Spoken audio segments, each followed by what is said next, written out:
Hi అండి, welcome to my channel Anuradha రఘువీర్. అందరికీ గుడ్ మార్నింగ్ అండి. ఈరోజు ఎండు రొయ్యలు వంకాయతో కర్రీ చేద్దాము. ముందు ఈ ఎండు రొయ్యలకి కొంచెము ఈ తోకలు తలలు ఉంటాయి కదా చిన్నవి, అవి అన్నీ తీసేసుకున్నాము.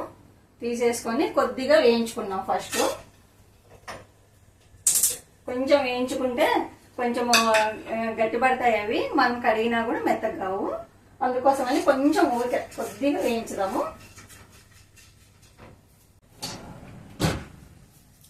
కొంచెం కొద్దిగా వేయించుకున్నాము. కొద్దిగా వేగితే ఆ ఇసుక అదంతా కూడా పడిపోతుంది. ఒకసారి రెండుసార్లు మనం ఒకసారి మామూలు నీళ్ళతో కడిగేసుకొని రెండోసారి బాగా వేడి నీళ్ళు కాగబెట్టుకొని వేడి నీళ్ళు వేసినామంటే ఎండు రొయ్యలు మెత్తగా అయిపోతాయి, నానతాయి. కర్రీలోకి వేసినప్పుడు తొందరగా ఉడికిపోతాయి. ఎండు రొయ్యలు వేయించి పెట్టినాను ఆల్రెడీ. తోకలు తలలు అన్నీ తీసేసినాను. ఇట్లా తోకలు ఉంటాయి, తలలు ఉంటాయి, తీసేసినాను. వేయించిన ఎండు రొయ్యలు, ఉల్లిగడ్డలు, కొంచెం చింతపండు రసము, టమోటా, వంకాయ ముక్కలు, ఇంకా కారము అవన్నీ మామూలే. కారము, ఉప్పు, పసుపు అవన్నీ మామూలు నార్మల్గా వేసుకున్నాము. ముందు వంకాయని తర్వాతకి ఇద్దాము. గ్యాస్ అంటించుకున్నాను, కడాయి పెడదాము.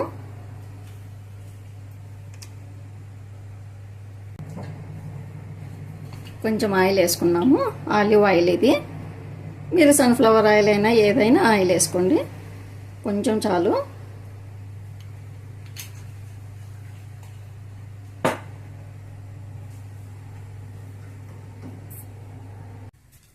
నూనె వేడైంది.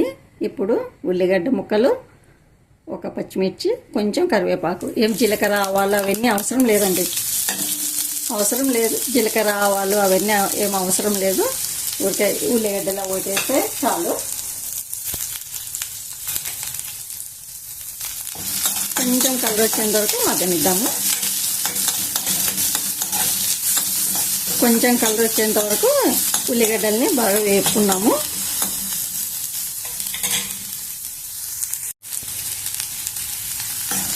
ఉల్లిపాయలు కొంచెం వేగినాయి. ఇప్పుడు టమాటో కూడా వేసేస్తున్నాము.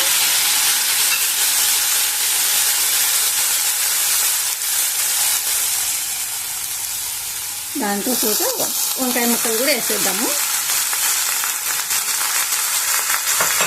ఇవి తొందరగా మగ్గిపోతాయి వంకాయ ముక్కలు. వేసేసుకున్నాము.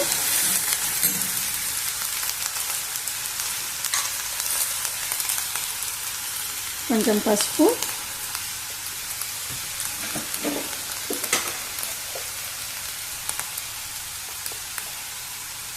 కొద్దిగా కారం,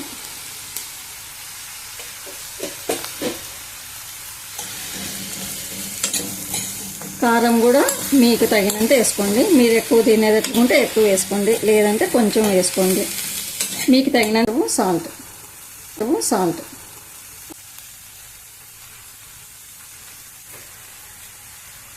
వంకాయ ముక్కలు వేగుతుంటాయి. మనం అంతలోగా రొయ్యల్ని బాగా కడిగేసుకున్నాము.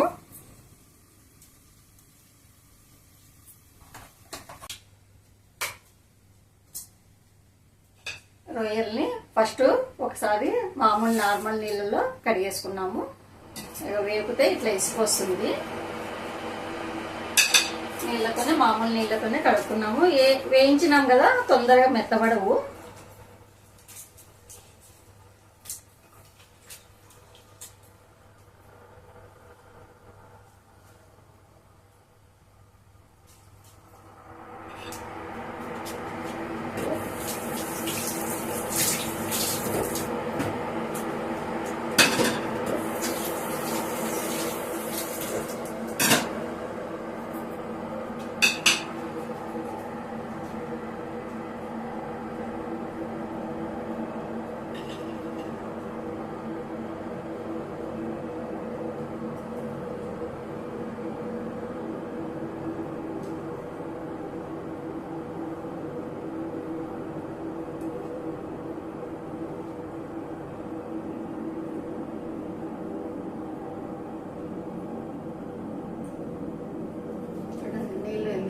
ఉన్నాయో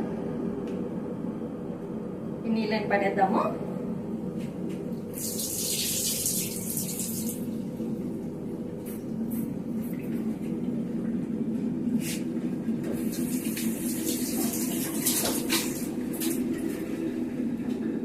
మరి గిన్నెలోకి వేసుకున్నాము.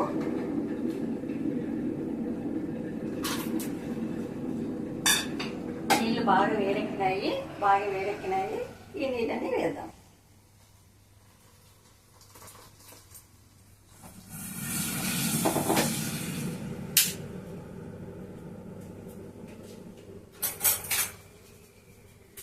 కొద్దిసేపు నానబెడదాము నీళ్ళల్లో, వేడి నీళ్ళల్లో.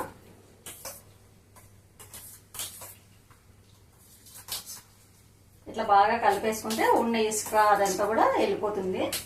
ఆల్రెడీ ఫస్ట్ కడిగేసినాం కదా, అప్పుడే పోయింది. కొంచెం మనం వేపుతాం కదా, వేపినప్పుడు కూడా ఇసుక కింద రాలిపడిపోతుంది. ఇప్పుడు కూడా పోతుంది. చూద్దాం. వడేద్దాము.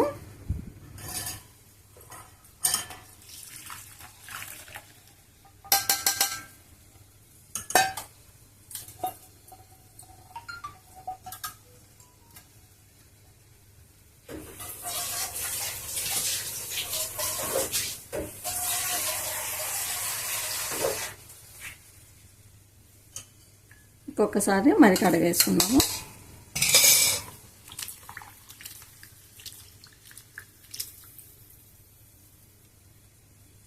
కూడా మగ్గిపోయి ఉంటుంది. చూద్దాము.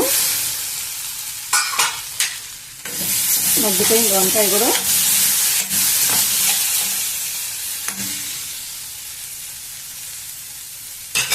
ఇప్పుడు ఎండు రొయ్యలని కూడా వేసేద్దాము.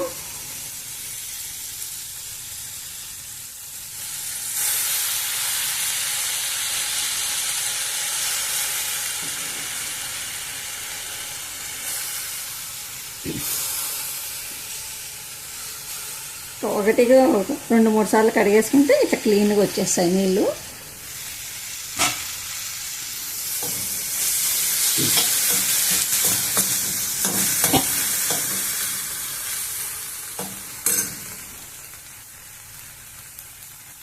ఇప్పుడు చింతపండు రసం కూడా వేసేసుకున్నాము.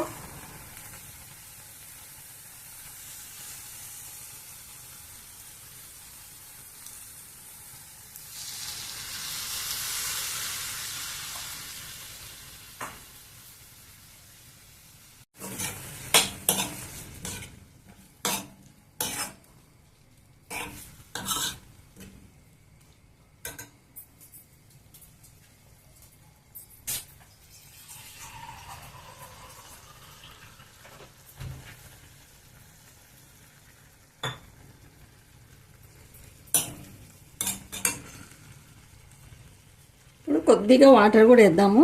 చింతపండు రసము, ఎండు రొయ్యలు ఇంకా ఉడకాల కదా, అందుకోసమని కొంచెం వాటర్ వేసుకుందాము.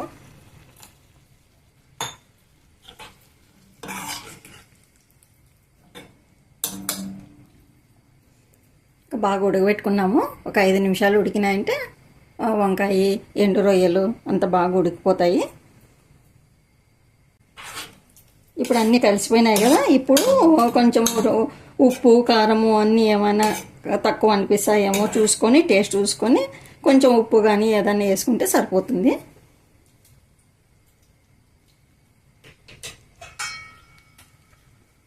సరిపోయిందంతా. ఇంకా కొద్దిసేపు ఉడకబెడదాము. చింతపండు రసము, ఎండు రొయ్యలు బాగా కొంచెం ఉడికించుకుంటే చింతపండు రసము స్మెల్ అట్లా ఉండదు మనకు. ఇప్పుడు బాగా ఉడికించుకున్నాము ఇంకా కూరని. అన్నీ సరిపోయినాయి. కారము, ఉప్పు అంతా. కొంచెము ఉడకబట్టేంత వరకు ఉడకబెడదాము. మంట హైలోనే పెడదాము.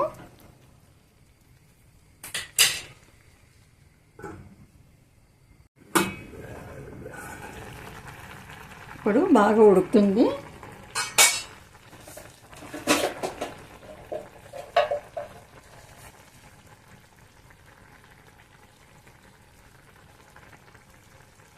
కొంచెము ధనియా పౌడర్ వేసుకున్నాము.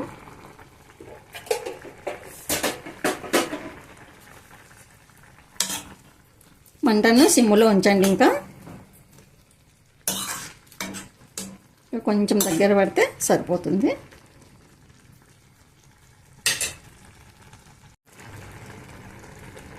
ఇంకొక 5 నిమిషాల్లో అయిపోతుంది. కొద్దిసేపు మూత పెట్టి సిమ్ములోనే ఉడికించుకున్నాము. ఒకసారి చూద్దాము. బాగా ఉడుకుతుంది. ఉడికిపోయింది. ఇంకా కొంచెం దగ్గర పెడితే సరిపోతుంది.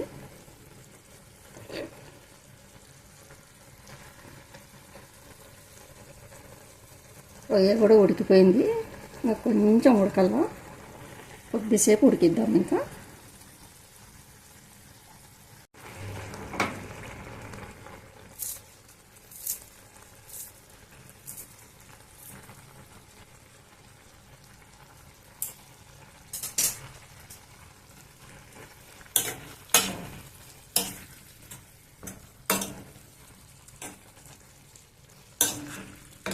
అయిపోయింది. ఒక 2 నిమిషాలు ఉంటే వెల్లుల్లి కూడా బాగా మగ్గిపోతుంది. ఒక 2 నిమిషాలు అంతే అయిపోయింటుంది. చూద్దాం ఒకసారి.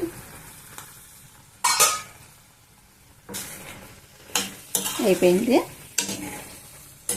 వంకాయ రొయ్యల ఎగురు అయిపోయింది. ఇంకా బంద్ చేద్దాము.